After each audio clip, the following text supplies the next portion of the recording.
Hello, my name is Stephen Bowman. I'm 54 years old and I'm part of that enigmatic baby boom generation. We've lived through the struggles of civil rights, the advent of television, Vietnam, Reaganomics, AIDS, and the internet. And I thought we were done with social upheavals. But then we all stumbled upon our newest and most devastating challenge, the sudden tsunami of dementia and Alzheimer's in our parents. As you know, this is a brutal disease, bringing on as it does the slow death of our loved ones that can linger for years. And although the epidemic is not discussed except in whispers, and our medical community has no answers, this is now a crisis for each of our families, and as a nation we're spending more on dementia than cancer and heart disease. So today we sit interminably in the dark. Not only is there no cure, but perhaps worse, as a society, we lack a model of care that offers dignity, compassion, and empathy. So the urgent challenge before us now is to determine how do we want our parents to be cared for, and how do we want to be cared for, because we're next in line. So for me, after 25 years of trial and error, of caring for thousands of dementia victims, I've had many victories and many defeats, and I want to present our evolving programmatic vision, which we call the Peregrine Way. And with the Peregrine Way, we hope to dramatically change the way we currently care for the afflicted and offer some healing for those families in the grip of this unexpected nightmare. But before we do, I want to ask two questions. The first is this. In Western literature, what was the first disease ever described? And I'm usually answered it must be leprosy, gout, polio, heart disease. That's wrong. The first disease described in Western literature is dementia. The book was the Odyssey, and the victim was Odysseus' father, Laertes.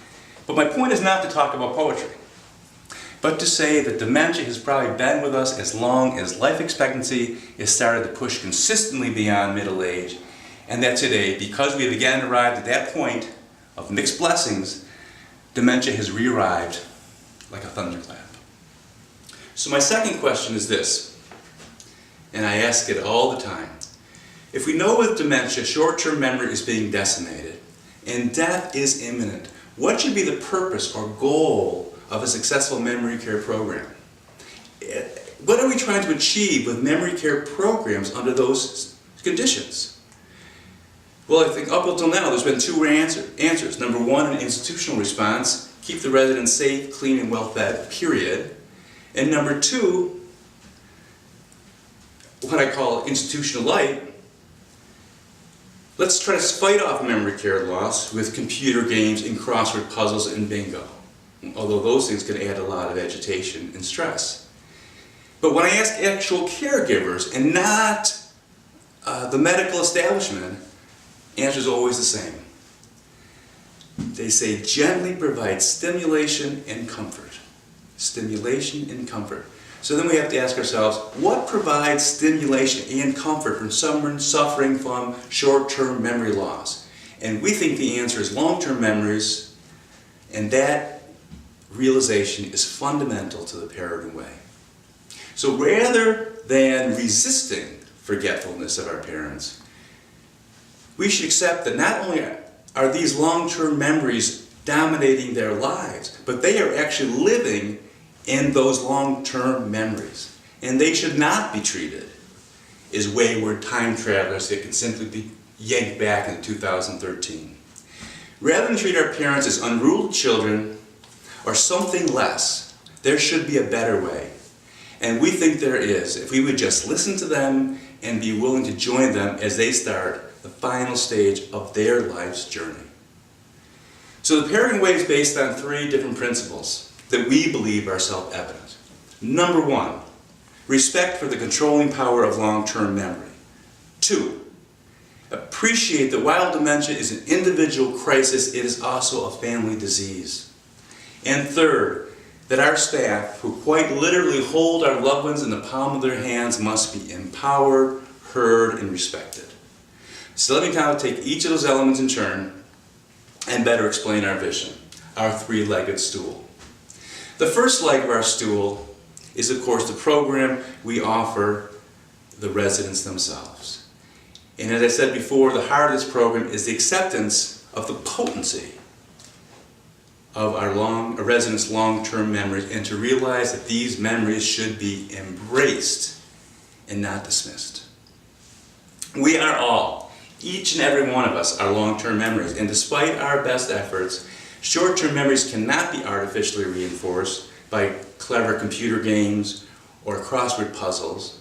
That's the disease. So in the Peregrine Way, we identify programs and activities that can nurture long-term memories on their own terms and try to reinvigorate them in their original contexts. And perhaps the best example of this approach is offered by religion. I'm often struck by my residents who can't tell you, who never heard of Barack Obama, but they can say, and they love to say, the Rosary in Polish or the Haggadah in Yiddish. Regardless of our later, more mature opinions or even religious indifference, traditional religion is often fundamental to who we are as children, and it usually offers comfort, structure, and reverence on the young mind. But my goal here is not to save souls, but to recognize an enduring and very powerful source of solace. And significantly for dementia patients, religious memories often profoundly connect ourselves to ourselves and the living child that still exists within us. And in doing so, we can transform an individual who apparently is sitting there as an empty husk and turn them into a vital individual with their own pasts. But recognizing the value of traditional religion is not the sole vehicle to trigger long-term memories. Classical music, cooking, gardening can be very powerful. Writing biographies, creating family genealogies can also be very moving ways to help us revisit vital past experience and relationships. But in the end, whatever the activity selected, it should always be developed in such a way so as to foster conversations that are both familiar to the long-term memories of our residents. The second leg of our stool is our family program. Right now in the long-term care industry, dementia is treated as primarily a personal tragedy and not a family crisis. To me, I think that's absurd. Of course families, as well as individuals, are stricken by this disease. But that's not how care is provided. Right now, if a spouse is struck by the disease, the healthy spouse will act as the primary caregiver and the personal aid. The disease progresses and they provide more care, bathing, dressing, toileting, until finally they're broken. So they make the decision they're going to move into a long-term care facility. They go together, they have lunch, they sign their papers, and then the healthy spouse is told to leave and not come back for 30 days. Where do they go? They sit in their car because everything they devoted themselves to for the past 60 years is inside a lockdown unit in a memory care community. I think that's terrible, and that kind of amputation takes place in this country thousands of times every day, today. We believe when there's an admission to one of our communities, the residents admitted, but so is the family. We have them fill out their own application, describing their own hopes, their own fears, their own needs.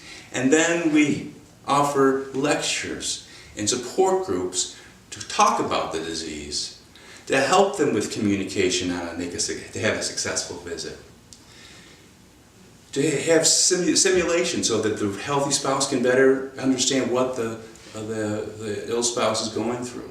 Dementia is a family disease and must be treated that way. And the third leg of the stool of the Peregrine Way is our training program for our staff. Because what I said before is true, that our loved ones truly are in the palm of their hands.